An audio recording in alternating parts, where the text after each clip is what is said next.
technology from where it was to where it is, it has evolved so much.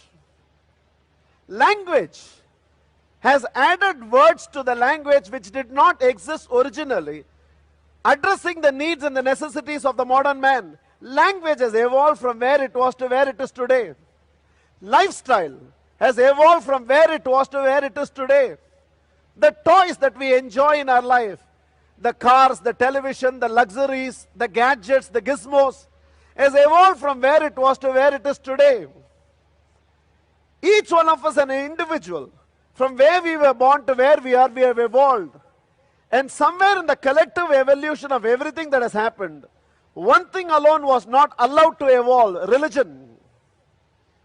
The way it was unfolded, it remained in the same infancy.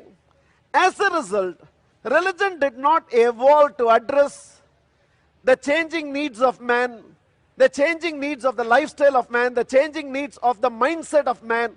And because this evolution did not happen, one, we either forsake religion, and those of us who did not forsake religion somehow could not completely align ourselves to the religion, and a few of us just follow it because it is there without understanding the science and the depth of the whole thing.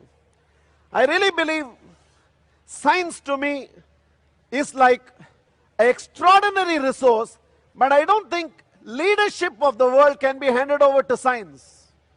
Science by itself, in trying to lead the world, has caused the amount of devastation that has happened to the world. So I don't think science is capable of being a leader, but an extraordinary resource. Technology, I don't think technology can be leadership, because technology is a means. It can enhance what is there, but it cannot lead the world. In its attempt to lead the world, an enormous amount of disintegration and destruction has happened to the world. Economy cannot lead the world. Somehow the mind of a man that thinks when it has 10 rupees does not think the same way when it has 10 crores, and does not think the same way when it has 1,000 crores. Not necessarily it always contributes to his evolution, sometimes even to his devolution. It creates the fall. I really believe all these resources of science, technology, economy, human resources, doing, creativity, natural resources, all this can create an extraordinary world, provided spirituality takes the leadership role. There has to be spiritual leadership that understands how to utilize all these resources, guide those resources. We need a Clive Lloyd who can get the best out of Roy Fredericks, Gordon Greenwich, Vivian Richards, Alvin Cullicher, and Andy Roberts, Malcolm Marshall. We need a Clive Lloyd.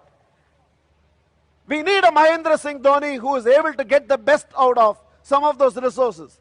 And I really think that leadership role has to come from spirituality. And if that leadership role has to come from spirituality, that leadership role has to come from India. It cannot come from anywhere else.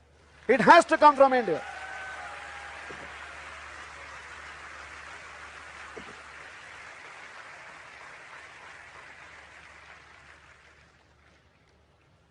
If we need a new world, all the resources has to be led by spirituality. If leadership has to be spirituality, leadership has to come from India. And if leadership has to come from India, it has to come from us. We got to lead.